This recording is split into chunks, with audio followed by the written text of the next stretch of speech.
let's return to Nigeria, where the screening of the ministerial nominees sent to the Senate by President Bola Ahmed Tinubu continued to another day, and that's been completed. So the process has had its own fair share of drama and dramatis personae, as the saying goes.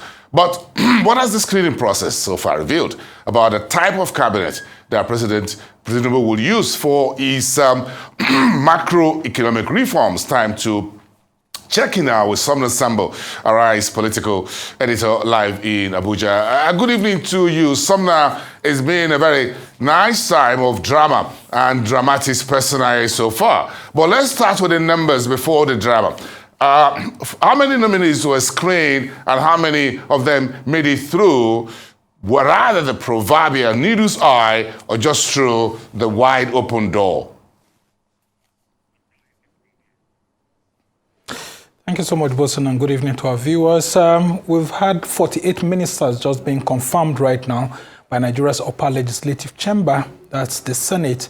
And there's been no rejection apart from one member of the proposed cabinet that was earlier sent in by President Tinubu and was later replaced. That's Mariam Shetty, who was later replaced by Maria Bunkure. And the screening process has gone on since last week. There were some uproars here and there, especially with that of Festus Keyamo, who is the replacement for Mariam Shetty. We saw the Senate and especially senators trying to be angry at some of the comments that Keyamo had previously made while he was Minister of State for Labor and Productivity.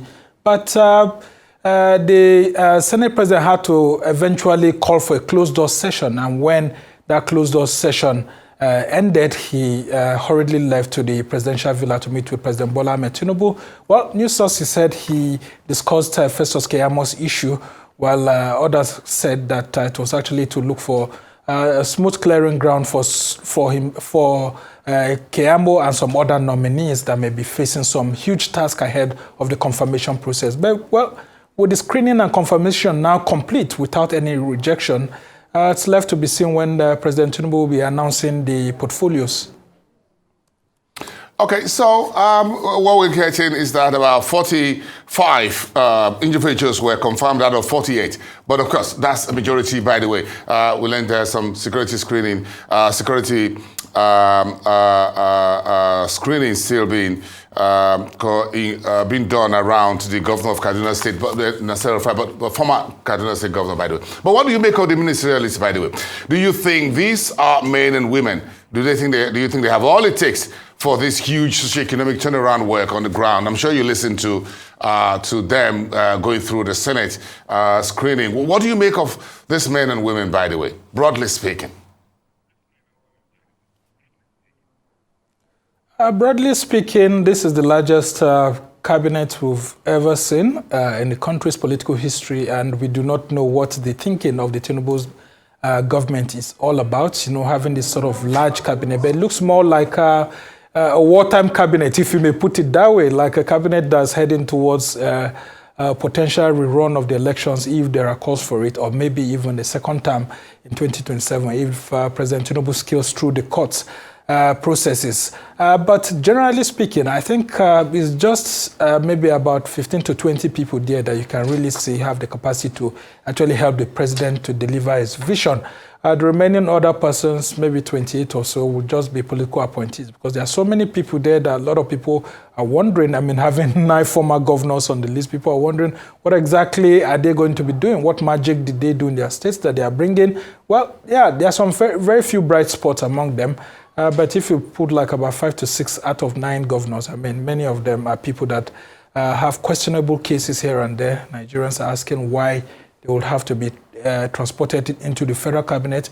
Well, if you look at it overall, you see that, yeah, there are some very good spots like Wale Edun, who many people are angling for to actually get the finance ministerial portfolio. You see Bosun Tijani there, and then you see, I mean, a lot of them, you know, very bright people, Beta Edu and Professor Ali Pate, and then Ambassador Tuga, who is the current Nigerian ambassador to Germany. And then, I mean, some other very good people are there, but I can tell you overwhelmingly, the next battle will now be the issues of sharing portfolio, because we currently have 28 ministries. And if the president decides to have one portfolio to himself, like it happened with President Buhari, reserving the Ministry of Petroleum Resources to himself, then we may just have 27. Although we hear that there are plans to actually rejig the cabinet positions and we may have more ministries being named. Interesting. Sumner, I spend more time looking at the stock market table than watching the political circuit, but I keep one eye on the ground. I'm sure you're the guy with the boots on the ground. Do you think the Senate did a good job so far grilling those ministerial nominees, with a lot of folks talking about take a bow and go? You find some of folks making comments about their friends and colleagues, and it all looks like more like a whole, well, this is a party, you've been a Senate person, a senator before, you don't have to be grilled, you don't have to be asked questions because you have impeccable, whatever. Quite a whole lot ahead. Do you think the Senate did a good job? Not really. I mean, a lot of us are not really happy with the way the upper legislative chamber conducted itself. We haven't seen serious, grilling of these ministerial nominees. And this is the downside of actually having the governing party also controlling a majority in the National Assembly. The best democratic practice that you will get in such circumstances is when the opposition actually controls the parliament. When they do, then you see the best grilling. As it stands right now, we've seen lots of people buying and going, people who have cases with the Economic and Financial Crimes Commission, people who have certificate issues. And a lot of us are questioning what the DSS, that's the Department of State Service, actually was doing in terms of these certificate issues that we're hearing people saying that or some of the nominees don't have full certificates, or they have issues with their discharge certificates at the NYSC, or some people actually not even going to the NYSC program, which is mandatory 1-year service.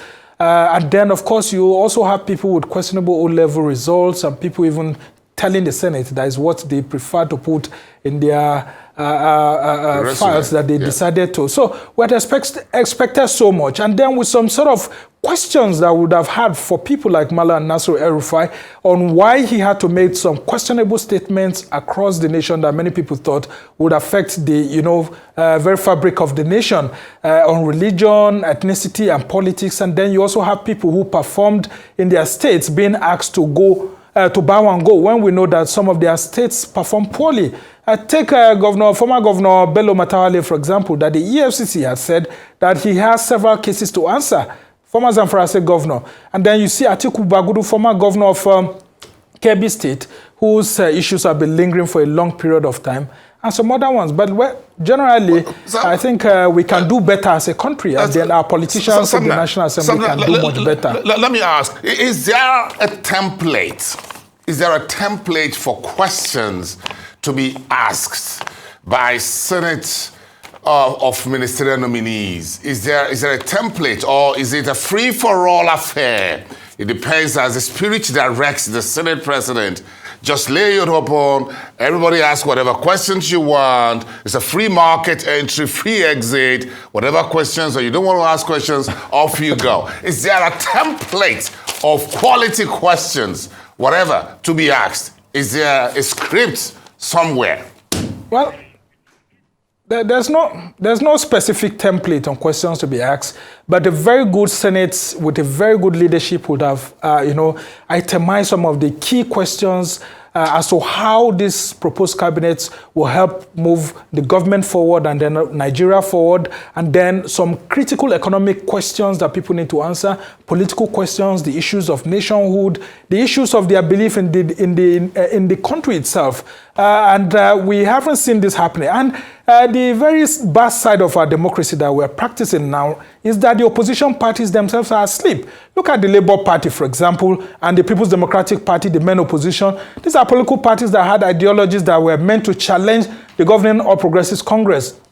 but we don't seem to see so much from them. Yeah, a little bit here and there, including from one of the Abga senators, that's Senator Inyinaya Baribe, when it came to Festus Keyamo and the other senator who raised the issue. But we expected so much from them, not only on the known faces, even the people who are not known, who have been introduced. And then you would have seen that there were, questions of management, managing senators' desires to actually ask questions by the Senate President himself. And so this is this downside that you have in a situation whereby the executive and the legislature are in bed together with each other. Once that happens, it's the Nigerian masses that suffer. And then the quality of nominees will not be good. And even the president himself will not have the capacity to even see deeply into some of the nominations made. Because we must be very careful in stating here that some of the nominees are not Mr. President's nominees.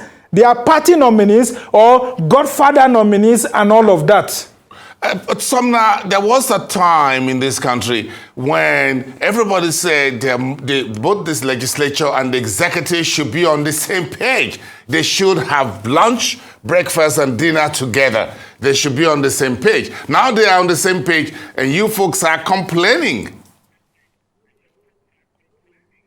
And I can tell you, any time that you see the executive and legislature being on the same bed, it's the Nigerian economy, the masses that suffer. Because those who actually brought this democracy together, if you look at the democratic ideals and practices, there's supposed to be a sort of a healthy competition between all arms of government, the executive, the legislature, the judiciary.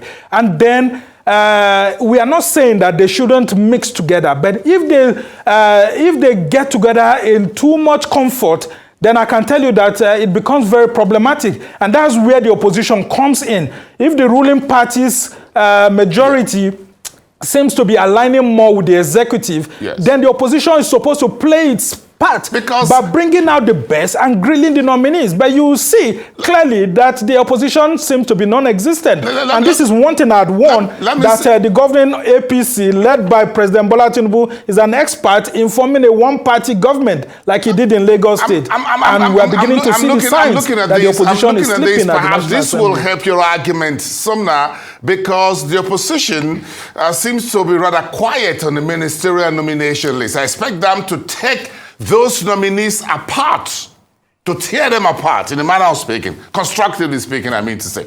Then they were tweeting, Atiku Abubakar of the PDP and Peter Obi were tweeting about GlaxoSmithKline exit from Nigeria when ministerial nominees are being screened by the Senate. Rather than focus on that political capital, did you see any of the... Yes, go ahead. Did you see any of the opposition lawmakers or even governing party members in the National Assembly asking such questions?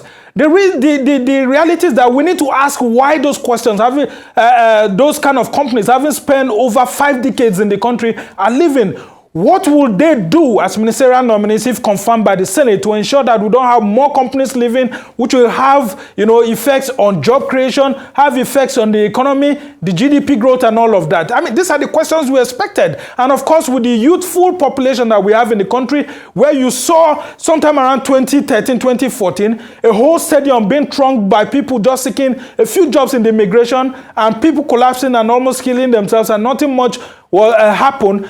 People need to bring those kind of questions to ask people who are going to be entrusted with political power as ministers what they would do to reduce the youthful population in terms of job creation, creating jobs, and making sure that these young people do not just go about causing more troubles because they don't have jobs to do. So the onus is on President Tinubu to ensure that he does that for us, because if the parliament can't really challenge some of these people, then Mr. President has a big task ahead. Because let's start from this large cabinet of 48 nominees that are coming in, for example. How are they going to be holding the Federal Executive Council and have smooth sailing of policy formulation in such a large house? Look at the UK, look at the US and other developing economies. They are shrinking their governments. How come our government is bloating? We need to ask some of these questions.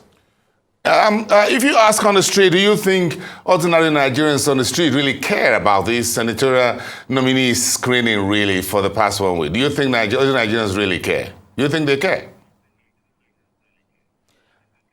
Well, Nigerians are also complicit in this, because if you see the way people have been embracing some of the ministerial nominees and all of that, escorting them, you see that, I mean, it's just like it's the popular saying that some of the nominees are food-is-ready politicians.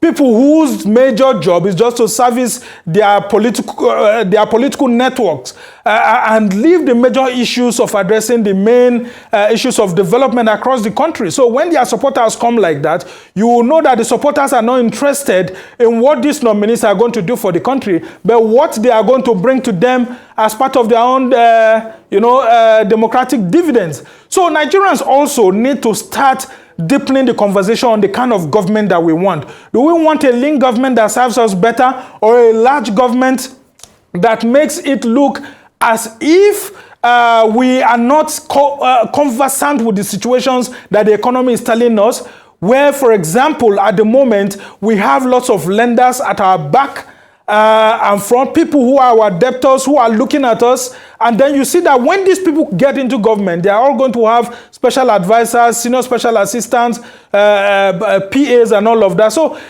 there has to be a lot of cost-cutting measure by the executive as they bring this proposal, because if we don't do that, then I can tell you, those who are supposed to provide loans to us will be looking at us with a different eye.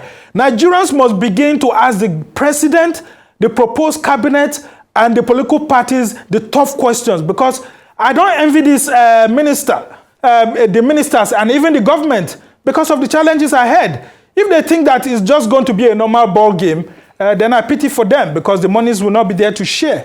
We've been through this process before, haven't we, Sumner, in terms of ministerial screening and bringing everybody in, and then to take a bow, whatever, a few questions asked, a lot of laughs, a lot of jokes. Now the Senate has adjourned plenary till 8:30 p.m. In about an hour or so from now to continue to look at the former Minister of Kaduna State, the Executive Director of Nexim Bank, and Danladi Abubakar, so from Taraba. So do you think this will be wrapped up quickly and get President Tinubu that team that he would want to hit the ground running, because he has already tipped off the iceberg? Now it's all coming down with the fuel subsidy removal on one hand and the central bank exchange rate unification on the other hand. He has already taken a shot at the iceberg. Now it's all falling down. He has to contain it. So do you think this team will be ready to help him do that? We're already in August. End of year is just around the corner. We're counting the days. Yeah, it would be a near miracle if any of these nominees is disqualified. I mean, you've seen that almost 2/3 of the nominees have been cleared, just a handful left. I doubt, because this is the current leadership of the National Assembly is the creation of the executive and the governing party. And of course, the leadership will do the executive's bidding and the party's bidding. And so I doubt if anybody will not be cleared, despite the petitions against Malam Nasir El-Rufai and maybe Stella Akutiti and all of that. But I can tell you that in terms of the ministerial screening, this looks a little bit better than even 2019, because in 2019, it was sometime around August 21st that the portfolios were eventually brought into place by then President Muhammadu Buhari. But this time around, once this screening process and confirmation is done today, hopefully by next week, we should have the portfolios being announced, and then the swearing-in taking place at the Federal Executive Council. But what I keep saying is that President Bola Tinubu should focus this huge executive chamber that he's going to possess on revenue generation, because if they think that it's the usual game of going to go and share money and play around while the economy is bleeding, then they will have challenges, because revenue is the major decision ahead of this government. Right now, the news is that you'll be paying more for parking in Abuja. Park and Pay is there. So you watch where you park your car in Abuja. Good for you. I'm here in Lagos. You're the one who's going to be paying more in Abuja for Park and Pay. I'm dealing with that already here. Well, congratulations. You've got the Lagos, yes, you got a Lagos former governor now as the president. So you've got Lagos on your hands. Deal with that, okay? And of course, when everybody's got their portfolio and we know who is going to be where, we're going to have this conversation again. Give me the final word. Yeah, I mean, it's good actually for us to have a thinking government that looks towards revenue generation. And that's the big task ahead of this government. But apart from, sourcing more revenues, we are also interested in knowing how this revenue is going to be eventually shared in such a manner that there will be proper accountability.